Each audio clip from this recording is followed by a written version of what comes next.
प्रथमे मु केन्द्र आरंभ करी। जून 9 2024 स्वाधीन भारतर राजनैतिक इतिहास रे एक महत्वपूर्ण दिन।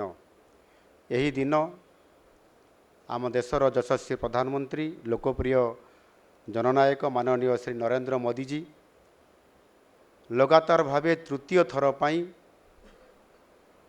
प्रधानमंत्री भावे शपथ ग्रहण करथिले एवं गतकाली मोदीजी द्वारा नेतृत्वाधीन सरकार सफलतार सहित 11 वर्ष पूरा करिसंती एवं ताहा सहित तृतीय पाड़ीर प्रथम वार्षिकी पूरण मध्य करिसंती।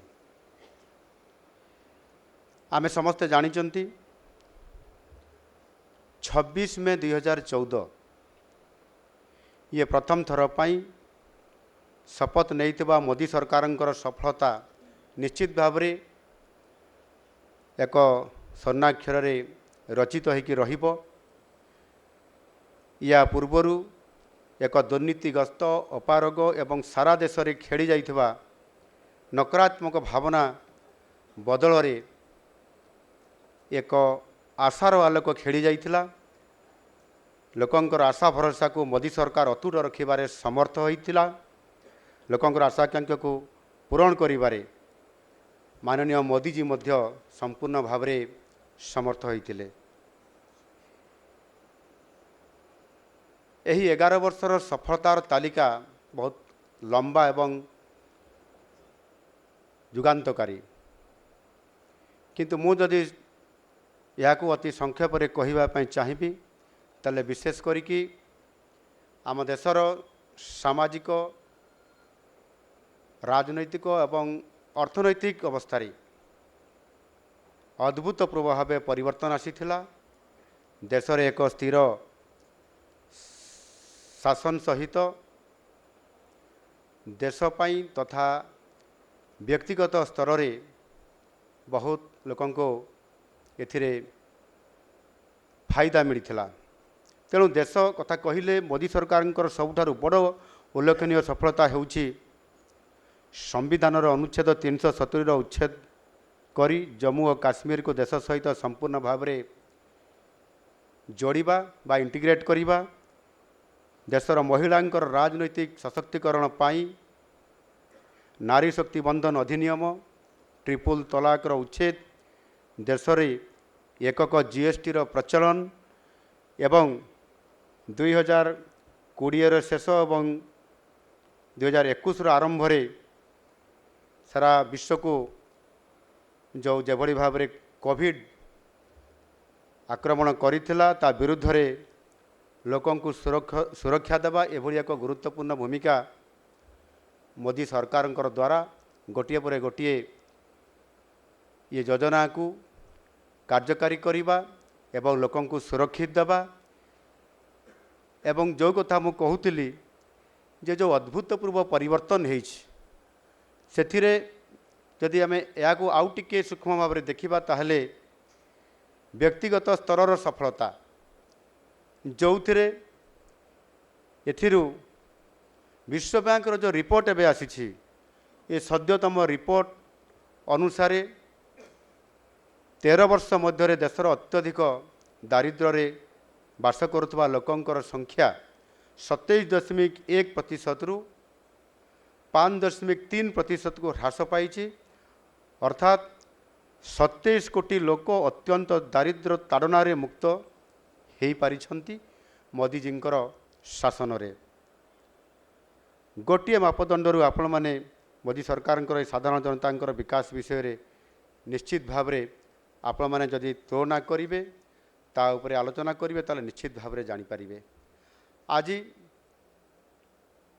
केंद्र रे प्रतिष्ठित मोदी सरकार तृतीय पाड़ी जो प्रथम वर्ष पूरण होइछि गतकाली एवं ये अवसर जदि आम देखा लोकंकर तांकर जीवन शैली लाइफस्टाइल निश्चित भाव में पूर्व अपेक्षा बहुत गोटे परिवर्तन होइछि। ता भितर विभिन्न योजना ଯେପରିକି ଲୋକଙ୍କୁ ସ୍ୱାସ୍ଥ୍ୟ କ୍ଷେତ୍ରରେ ଆୟୁଷ୍ମାନ ଭାରତ ଜନ ଆରୋଗ୍ୟ ଯୋଜନା, ପ୍ରଧାନମନ୍ତ୍ରୀ କିଷାନ ସମ୍ମାନ ନିଧି ଯୋଜନା ଯାହାକି କୃଷକମାନଙ୍କୁ ସଶକ୍ତକରଣ କରିବାରେ, ଏବଂ ସର୍ବୋପରି ଯେଉଁମାନେ ଦିନ ଥିଲା ରୁଟି କପଡ଼ା और ମକାନର ଯେଉଁ ନାରା, ଇଏ ଶବ୍ଦର କଥାକୁ ଅନେକ ସମୟରେ ଚର୍ଚ୍ଚା ଆଲୋଚନା କରା ପରେ ମଧ୍ୟ ସାଧାରଣ ଗରିବ ଲୋକମାନଙ୍କୁ ସେମାନଙ୍କୁ ଛାତ ଘରଟିଏ ଦେବାର ବଡ଼ କଷ୍ଟ ଥିଲା ଏବଂ ସ୍ୱପ୍ନ ଥିଲା। ସେଥିପାଇଁ ପ୍ରଧାନମନ୍ତ୍ରୀ ଆବାସ ଯୋଜନା ଲାଗୁ କରିବା, ସ୍ୱଚ୍ଛ ଭାରତ ଯୋଜନାରେ ଯେଭଳି ଭାବରେ ଯୁଗାନ୍ତକାରୀ ପଦକ୍ଷେପ ନେଇ ଭାରତବର୍ଷର ବିଭିନ୍ନ ସହର ଠାରୁ ଆରମ୍ଭ କରି ବଜାରଠୁ ଆରମ୍ଭ କରି ପଞ୍ଚାୟତର ହେଡ଼କ୍ୱାର୍ଟର ପର୍ଯ୍ୟନ୍ତ ବିଭିନ୍ନ ଜାଗାରେ ଏ କାର୍ଯ୍ୟକ୍ରମକୁ କରିବା ଦ୍ୱାରା ଏକ ଯୁଗାନ୍ତକାରୀ ପଦକ୍ଷେପ ନେବା, ନୂତନ ଜାତୀୟ ଶିକ୍ଷାନୀତି 2020କୁ ଆଡପ୍ଟ କରିବା, ଜନଧନ ଯୋଜନା ମାଧ୍ୟମରେ ସମସ୍ତଙ୍କୁ ସେଥିରେ ଡିବିଟି ମାଧ୍ୟମରେ ଲୋକଙ୍କର ବିଭିନ୍ନ ଯୋଜନାକୁ ତାଙ୍କର ଆକାଉଣ୍ଟସକୁ ପଠାଇବାରେ ଏକ ରେକର୍ଡ ପରିମାଣର ଐତିହାସିକ ଏକ ସଫଳ ରୂପାୟନ କରିବା, ବେଟି ବଚାଓ ବେଟି ପଢ଼ାଓ ଏ କାର୍ଯ୍ୟକ୍ରମ ମାଧ୍ୟମରେ ଗୋଟାଏ ଝିଅର ସୁରକ୍ଷା ସହିତ ତାକୁ କିଭଳି ଭାବରେ ଶିକ୍ଷା କ୍ଷେତ୍ରରେ ଅଗ୍ରଣୀ ଲାଭ କରିବା, ଏହିଭଳି ଭାବରେ ଅନେକ ଯୋଜନା ଅଛି ଯାହାକି ଆଜି ଭାରତବର୍ଷରେ ଏକ ବୈପ୍ଳବିକ ପରିବର୍ତ୍ତନ ଆଣିବାରେ ଆଜି ବହୁତ ବଡ଼ ଭୂମିକା ମୋଦିଜୀଙ୍କ ସରକାର ଦ୍ୱାରା ଇଏ ସମ୍ଭବ ହୋଇପାରିଛି। ତୃତୀୟ ପାଳିର ପ୍ରଥମ ବର୍ଷର ଶେଷ ଆଡ଼କୁ ଦେଶର ଇତିହାସରେ ଏକ ନୂଆ ଅଧ୍ୟାୟ ଯୋଡ଼ାଗଲା। ଦେଶରେ ଆତଙ୍କବାଦର କଡ଼ା ଜବାବ ଦେବା ପାଇଁ ଗତ 50 ବର୍ଷରେ ପଡ଼ୋଶୀ ଦେଶ ଭିତରେ ପଶି ଆତଙ୍କବାଦକୁ ସଫା କରିବା ପାଇଁ ଯେଉଁ କାର୍ଯ୍ୟକ୍ରମ ନିଆଯାଇଛି ତାହା ନିଶ୍ଚିତ ଭାବରେ କେବେ ବି ଏ ପ୍ରକାରର ଅପରେସନ୍ କାର୍ଯ୍ୟକ୍ରମ କରିବା, ଇଏ ସର୍ଜିକାଲ ଷ୍ଟ୍ରାଇକ୍ କଥା କୁହନ୍ତୁ ବା ଏୟାର ଷ୍ଟ୍ରାଇକ୍ କଥା କୁହନ୍ତୁ ବା ନୂଆ ଯେଉଁ ଏବେକାର ସଦ୍ୟ ଘଟଣା ଘଟିଥିବା ଆମର ଅପରେସନ୍ ସିନ୍ଦୁରର କଥା ଆମେ କହିବା, ମାନନୀୟ ମୋଦିଜୀ ଯେଭଳି ଭାବରେ ନିର୍ଣ୍ଣୟ ନେଇଥିଲେ ଏବଂ ଭାରତବର୍ଷର ପ୍ରତ୍ୟେକ ନାଗରିକ ଯେଉଁ ଆଶା କରୁଥିଲେ ବାସ୍ ବହୁତ ହେଇଗଲା, ଏଣିକି ଆମକୁ ଉଚିତ ଜବାବ ଦେବା ପାଇଁ ପଡ଼ିବ, ଏବଂ ସେହି ଭାଷାରେ ମଧ୍ୟ ମୋଦିଜୀ ଅପରେସନ୍ ସିନ୍ଦୁର ନାଁରେ ଯେଉଁଭଳି ଭାବରେ ଆତଙ୍କବାଦ ବିରୁଦ୍ଧରେ ଲଢ଼େଇ କଲେ, କେବଳ ଭାରତବର୍ଷରେ ନୁହେଁ ସାରା ବିଶ୍ୱରେ ସମସ୍ତଙ୍କ ଆଗରେ ସେ ରହିଲେ ଆତଙ୍କବାଦ ବିରୁଦ୍ଧରେ ଲଢ଼େଇ କରିବାର ଭୂମିକାରେ। ଦେଶର ସୁରକ୍ଷା ତଥା ଭାରତର କୋଟି କୋଟି ମାତା ଏବଂ ଭଉଣୀଙ୍କର ପାଇଁ ସମ୍ମାନର ଗ୍ୟାରେଣ୍ଟି ସେ ଆଣିପାରିଲେ। ତେଣୁ ଆଜି ସାରା ଦେଶରେ ଗୁଞ୍ଜରିତ ହେଉଛି ସେଇ ଗୋଟିଏ ଉକ୍ତି, ମୋଦି ହେ ତ ମୁମକିନ ହେ। ଆଜି ଦିନରେ ମୁଁ ଯଶସ୍ୱୀ ପ୍ରଧାନମନ୍ତ୍ରୀ ମାନନୀୟ ମୋଦିଜୀ ତଥା ତାଙ୍କ ସରକାରଙ୍କୁ ଅନେକ ଅନେକ ଶୁଭେଚ୍ଛା ଏବଂ ଅଭିନନ୍ଦନ ଜ୍ଞାପନ କରୁଛି।